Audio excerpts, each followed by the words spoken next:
지금 나의 인생에서 가장 중요한 단어는, 지금 저에게 굉장히 중요한 단어는 오티움이라는 단어입니다. 오티움이라는 말이 좀 생소하시죠? 오티움은 라틴어인데요.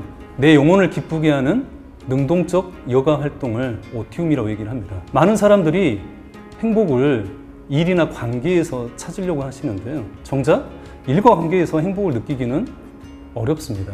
나 혼자 노력한다고 해서 잘 되는 게 아니기 때문이죠. 그렇지만 여가는 어떨까요? 여가는 사실 일하지 않는 남는 시간의 의미라기보다는 내가 하고 싶은 것을 마음껏 할 수 있는 그러한 삶의 여백과 같은 시간을 말합니다. 오티움은 어떤 보상이나 결과와 상관없이, 그리고 어떤 책임이나 의무 때문이 아니라 우리가 그 활동 자체에서 기쁨을 느낄 때 그 활동을 오티움이라고 할 수 있습니다. 그것이야말로 진짜 행복이 아닐까요? 안녕하세요. 저는 작가이자 정신과 의사를 하고 있는 문요한입니다.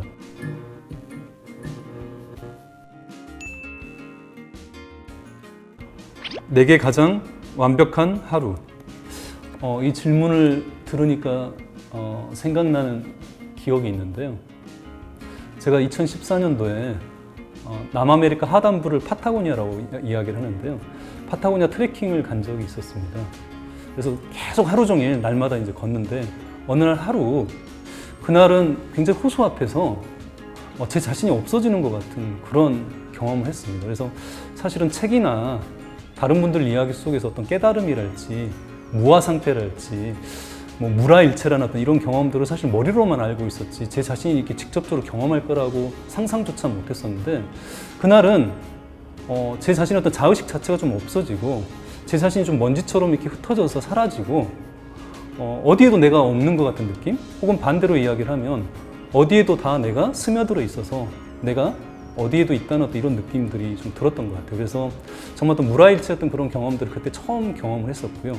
그때 행복이라는 건 어쩌면 나를 이렇게 잃어버리는 거, 자의식이 없어지고 지금 이 순간의 경험으로만 꽉 차 있는 게 진짜 행복이 아닐까, 이런 느낌을 받았습니다. 내가 좋아하는 것을 어떻게 발견할 수 있을까요? 이 질문 참 많이 들었던 질문인데요. 어떻게 하면 나를 좀 더 잘 알 수 있을까요? 저는 세 가지를 좀 이야기를 드리고 싶은데요. 일단은 공부를 좀 해야 됩니다. 사실 많은 사람들이 자기 자신을 이렇게 공부의 대상으로 생각하지 않고 자기 자신을 너무 잘한다라고 좀 생각하는데요. 사실은 자신이 알고 있다고 하는 나라는 존재가 과거의 나이기 쉽고요. 어떤 하나의 단편적인 모습이기 쉽지 자기 자신을 입체적이고 좀 더 변화할 수 있는 존재로 바라보지는 않는 것 같습니다. 그래서 저는 뭔가 좀 시간 가는 줄 모르고 빠져들었던 어떤 놀이랄지 어릴 때 굉장히 또 재밌게 했던 어떤 활동들을 찾아보면 그 안에 내가 좋아하는 게 있고요. 또 지금 현재 일상활동 속에서도 우리가 충분히 자기가 무엇을 좋아하는지를 이해할 수 있는 단서가 많이 있다고 생각을 합니다. 예를 든다면 신문을 보더라도 어떤 사람은 어떤 면부터 먼저 보는 게 다 다르지 않습니까? 그런 게 자기 자신이 좋아하는 걸 드러낼 수 있는 단서가 될 수 있다고 생각을 하고요. 그래서 일단 자기 자신을 너무 잘한다는 어떤 생각을 좀 벗어나서 내가 나를 잘 모른다라고 생각하고 나는 무엇에 끌리는지, 나는 어떤 것을 좋아하는지, 왜 좋아하는지 그런 작은 하나하나를 들여다보고 연구하고 탐색하는 게 저는 중요하다고 생각을 하고요. 두 번째는 저는 실험이 중요하다고 생각을 합니다. 그러니까 우리는 너무 습관 속에 살아가고 익숙한 환경 속에서 편안함을 좀 느끼는데요. 사실 내가 가지고 있는 좋아하는 것은 내가 경험한 것 속에도 있지만 아직 경험하지 않았던 것들 속에서도 내가 좋아하는 것들이 많을 수 있잖아요. 그렇기 때문에 그동안 해왔던 것들만 자꾸 반복하기보다는 어떤 새로운 시도나 어떤 새로운 경험, 책을 보더라도 너무 이렇게 좋아하는 분야의 책만 보는 것보다는 또 한 번씩은 내가 경험하지 않는 어떤 분야의 책들을 한번 보는 것도 좋다라고 좀 생각을 하고요. 물론 그게 안 맞을 수도 있지만 이런 여러 가지 다양한 실험과 모색을 통해서 보다 더 자기 자신의 취향은 발견하는 것뿐만이 아니라 더욱더 더 발전해 나간다고 생각을 하고요. 마지막 세 번째는 교류가 중요하다고 생각합니다. 그러니까 우리는 취향의 발달이라는 건 혼자서 이렇게 고민해서 탐색해서 알 수 있는 건 아니고요. 다른 사람과 만나서 어떤 다른 집단에 들어갔을 때 나도 몰랐던 새로운 자기 자신이 좋아하는 걸 발견할 수 있는 경우가 많습니다. 그리고 보다 더 어떤 문화적인 환경들의 어떤 변화가 좀 생겨나면 내가 가지고 있는 어떤 그러한 취향도 달라질 수 있습니다. 그래서 너무 자기 자신을 이렇게 고정된 존재로 좀 보기보다는 다른 사람과의 좀 적극적인 어떤 교류를 통해서 자신이 알지 못했던 새로운 취향이나 좋아하는 것을 발견해 나가셨으면 좋겠습니다. 이 시대에 왜 오티움 활동이 더 중요할까요? 사실 우리 시대는 굉장히 불확실성이 커졌습니다.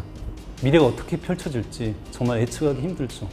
그렇기 때문에 많은 사람들이 불안해하고 더 우울해지고 있습니다. 요가 활동만 하더라도 많은 사람들이 불안하기 때문에 지금 내가 이런 걸 하는 게 사치가 아닐까, 지금 이런 걸 하는 게 맞는가라는 자꾸 의문들 때문에 오랫동안 요가 활동을 못하게 되는 경우도 많은데요. 저는 요가를 좀 더 이 시대에 맞게끔 재조명해야 된다고 생각을 합니다. 왜냐하면 우리에게 기쁨을 주는 능동적인 요가 활동은 단지 사치스러운 활동이 아니고요. 우리 삶에 활기를 주고, 그리고 우리가 삶의 어려움에 빠질 때, 불안할 때 우리 스스로를 진정시켜주고 보다 더 활력을 되찾아서 앞으로 나아갈 수 있게 만드는 중요한 방법이라고 생각을 합니다. 오늘 하루 직장에서 정말 무참히 깨지고 인간관계에 상처를 받더라도 내가 정말 그 스트레스를 풀 수 있는 기쁜 여가 활동이 있다면 우리는 스스로가 스스로를 위로하지 않을까요?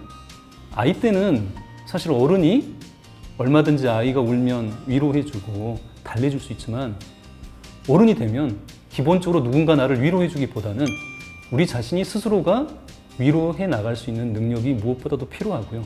그래서 이 시대에 오티움은 자기 위로와 그리고 삶의 활력을 되찾아가는 굉장히 중요한 길러내야 될 능력이라고 봅니다.